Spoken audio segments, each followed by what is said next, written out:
ত্রেতা যুগের কথা। রানী কৈকেয়ীর চাওয়া বরে অযোধ্যার ভাবী রাজা রামচন্দ্রের বনবাস হলো। বনবাসে তার সঙ্গে চললেন তার স্ত্রী সীতা ও ভাই লক্ষ্মণ। পুত্রের এই বনবাস রাজা দশরথ কিছুতেই মেনে নিতে পারেননি। বিরহে তিনি অন্তিম নিঃশ্বাস ত্যাগ করলেন। পিতৃবিয়োগের সংবাদ পৌঁছল রাম, লক্ষ্মণ ও সীতার কাছে। তারা সিদ্ধান্ত নিলেন ফল্গু নদীর তীরে রাজা দশরথের উদ্দেশ্যে পিণ্ডদান করবেন।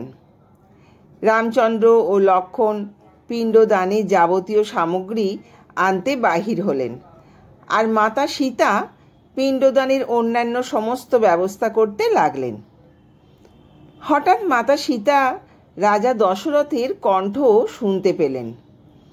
প্রথমে তিনি ভুল কিছু শুনছেন ভাবলেন, কিন্তু খানিকক্ষণ বাদে তিনি আবারও শুনতে পেলেন রাজা দশরথের কণ্ঠস্বর।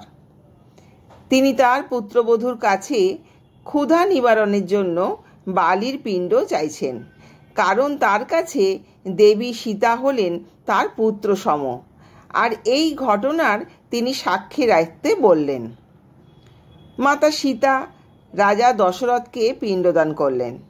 পিণ্ড পেয়ে রাজা দশরথ অশ্বরথে উঠে স্বর্গের পথে রওনা দিলেন। সীতাদেবী 5 জনকে এই পিণ্ডদানের বিষয়ে সাক্ষী রাখলেন এবং তাদের অনুরোধ করলেন রামচন্দ্র ও লক্ষ্মণ ফিরলে তারা যেন সমস্ত বিষয়টা তাদেরকে জানান। এই সাক্ষীগণ ছিলেন একজন পুরোহিত, একটি তুলসী গাছ, ফল্গু নদী, একটি বটবৃক্ষ ও একটি গাভী। রামচন্দ্র ও লক্ষ্মণ সমস্ত সামগ্রী নিয়ে আসলে দেবী সীতা সমস্ত বিষয়টা তাদের জানালেন। সীতার কথা শুনে রাম লক্ষ্মণের মনে সন্দেহ হয়। তখন দেবী সীতা ওনাদের সেই 5 জন সাক্ষীর কাছে নিয়ে গেলেন। সাক্ষীগণের মধ্যে বটবৃক্ষ ছাড়া সবাই মিথ্যা সাক্ষী দিলেন। তাদের এরকম আচরণ দেখে মাতা সীতা অত্যন্ত ক্রুদ্ধ হলেন এবং তাদের প্রত্যেককে আলাদা আলাদা অভিশাপ দিলেন।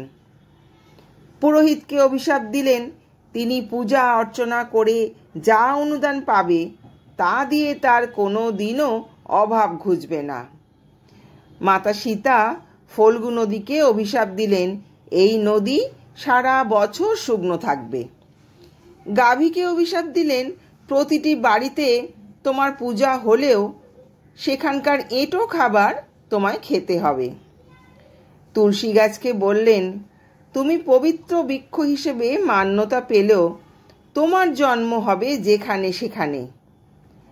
আর বট গাছকে দেবী আশীর্বাদ করে বললেন কেউ পিণ্ড দান করতে এলে তারা তোমার শাখায় সুতো বেঁধে যাবে, তোমার আয়ু হবে দীর্ঘ, আর নাম হবে অক্ষয় বট।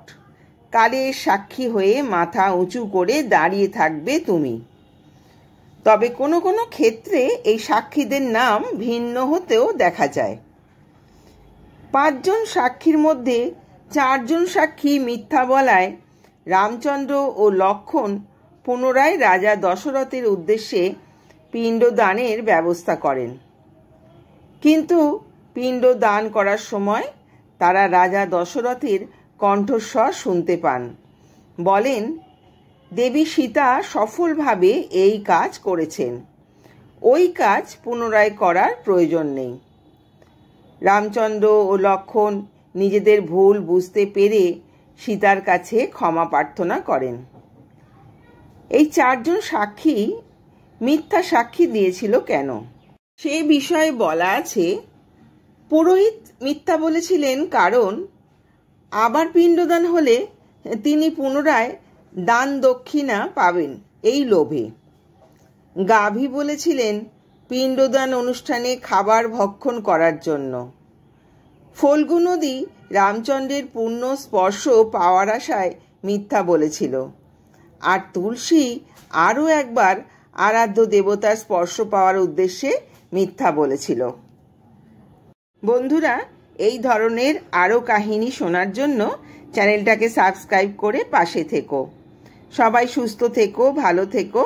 আসছি আবার একটা নতুন কাহিনী নিয়ে। ধন্যবাদ।